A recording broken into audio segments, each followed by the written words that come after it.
आगे बढ़ते हैं और शिव संहिता भगवान शिव जी आगे बताते हैं कि आत्मा का स्वरूप क्या है और परमात्मा का स्वरूप क्या है। तो भगवान कहते हैं एक ही असंख्य होकर भासित होता है। एक ही आत्मा परमात्मा असंख्य रूपों में भासित होता है। जिस प्रकार जल से भरे हुए अगणित घटकों में एक ही सूर्य असंख्य रूपों में दिखाई देता है। अगर 100, 150, हजारों घटक हों या घड़े हों और उसमें पानी भरा हो तो उस सूर्य का जो प्रतिबिंब है, जो रिफ्लेक्शन है, वह एक सूर्य होते हुए भी उतने घड़ों में अलग अलग दिखाई देता है।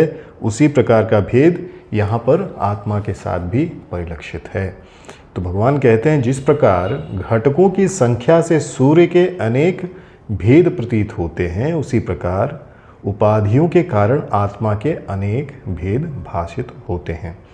यानी कि उसी परब्रह्म, उसी परम सत्ता के सभी अंश होते हुए भी क्योंकि अलग अलग उपाधियों से उनको बुलाया जाता है, इसलिए वह अलग अलग भेद के रूप में हमारे सामने दिखाई देते हैं। तो जिस प्रकार स्वप्न दशा में कल्पक अर्थात कर्म बंधन में बंधा रहने वाला एक ही जीवात्मा सभी रूपों में भाषित होता है, उसी प्रकार जागृत अवस्था में भी एक ही जगत अनेक रूपों में आपको समझ में आता है या भाषित होता है।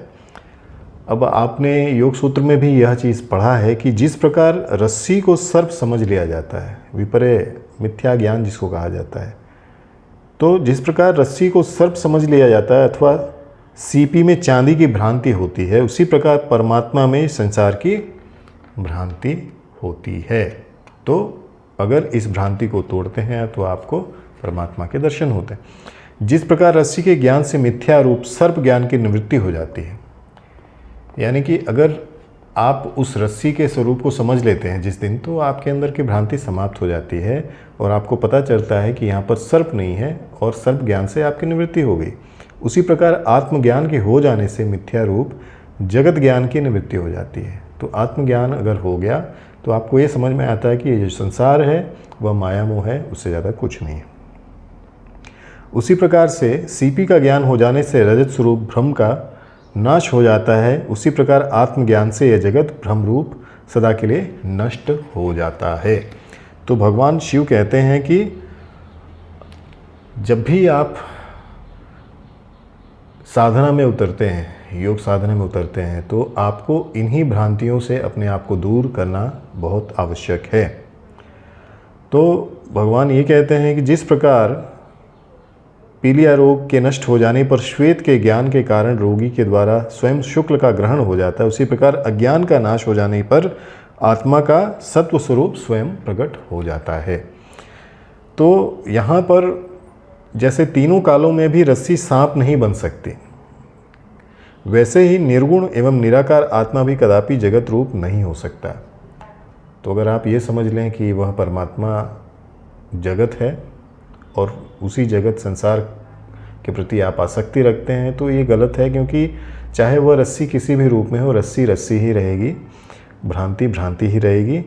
तो निर्गुण निराकार स्वरूप में अगर आप परब्रह्म को समझना चाहते हैं तो इस जगत से अपना रिश्ता, अपना अनुराग आपको त्यागना पड़ेगा। ईश्वर समझे जाने वाले देवगण भी नाशवान होने के कारण अनित्य तथा जन्म मरण से युक्त होते हैं। तो यहाँ भगवान क्या कहते हैं, इंद्रादि आदि देवता जो भी हैं उनका भी जन्म होता है, तो जिनका भी जन्म होगा उनकी मृत्यु बिल्कुल होगी। तो ये सारे जो हैं नाशवान हैं। यह किसी ने शास्त्राध्ययन से निश्चित किया है कि और किसी ने उत्कृष्ट आत्मज्ञान से निश्चित किया है। तो जिस प्रकार वायु के वेग से समुद्र में क्षणभंगुर फेन और बुलबुले उत्पन्न हो जाते हैं, उसी प्रकार अज्ञानवश आत्मा में इस नश्वर संसार की स्थिति हमेशा बनी रहती है।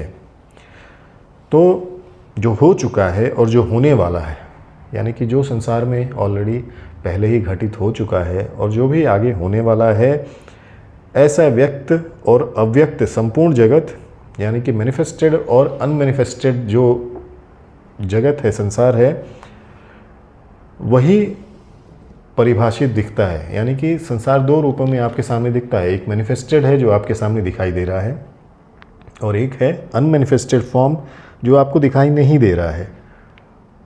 तो इस चीज़ को समझना बहुत ही आवश्यक है कि यह समस्त चराचर जगत चैतन्य ब्रह्म से ही उत्पन्न हुआ है। क्योंकि संसार में जहाँ भी चेतना है, जहाँ कुछ भी चेतना है, आप इस समय अगर मुझे सुन रहे हैं, मैं आपसे बात कर पा रहा हूँ, मेरी अपनी चेतना है, आपकी अपनी चेतना है, लेकिन उस चेतना का एक सोर्स तो है, कहीं से वह चेतना हम सबसे एक दूसरे को हमें जोड़ती है, और वह चेतना जो है परब्रह्म की, चैतन्य ब्रह्म की चेतना है। अतः सभी कुछ त्याग कर, इस संसार में सब कुछ त्याग करके चैतन्य ब्रह्म का ही आश्रय लेना चाहिए, यानी कि उस परम सत्ता, उस परम चैतन्यता का ही आश्रय लेना चाहिए। जैसे घट के भीतर और बाहर का आकाश व्याप्त है, घट के भीतर भी आकाश व्याप्त है और घट के भीतर भी, बाहर भी आकाश व्याप्त है। अब आपके घट के भीतर का आकाश आपके लिए ज़्यादा आवश्यक है या घट के बाहर, ये तो आपको सोचना है। वैसे ही इस ब्रह्मांड के भीतर और बाहर आत्मा व्याप्त है। तो आप अपने आप को घट मानकर सीमित करते हैं या असीमित हो जाते हैं, अनंत हो जाते हैं, और उस चिदाकाश में अपने आप को विलीन कर लेते हैं, यह आपके साधना पर है।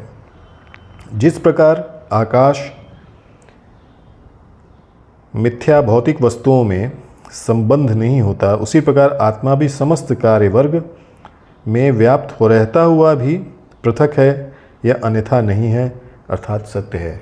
यानी कि क्या है कि देखिए, आत्मा अपने स्थूल और सूक्ष्म शरीर के साथ, यानी कि अपनी इंद्रियों के साथ, मन के साथ, इस संसार में सभी चीज़ें एक दृष्टा भाव में देख रहा होता है, समझ रहा होता है, और साक्षी भाव में सब कुछ साक्षी बनकर देख रहा होता है।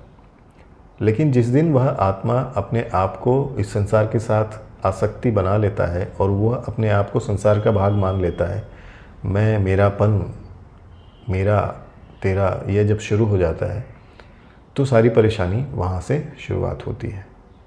तो ये शिव संहिता का एक बहुत ही इम्पॉर्टेंट पार्ट है, जहाँ पर भगवान शिव बताते हैं कि आत्मा का स्वरूप क्या है। वह उसी चेतन ब्रह्म का स्वरूप है जो अनेक प्राणियों में, चाहे वह मनुष्य हो, चाहे वह जानवर हो, चाहे वो पशु पक्षी हो, कुछ भी हो, उसमें वही चैतन्य ब्रह्म व्याप्त है। और इसीलिए सभी प्राणियों का एकमात्र लक्ष्य जो है वह उस चैतन्य ब्रह्म को प्राप्त करना होना चाहिए, उसी का आश्रय लेना चाहिए, क्योंकि उसके अलावा किसी और वस्तु के पीछे भागने से आपको कभी भी मुक्ति नहीं मिलेगी।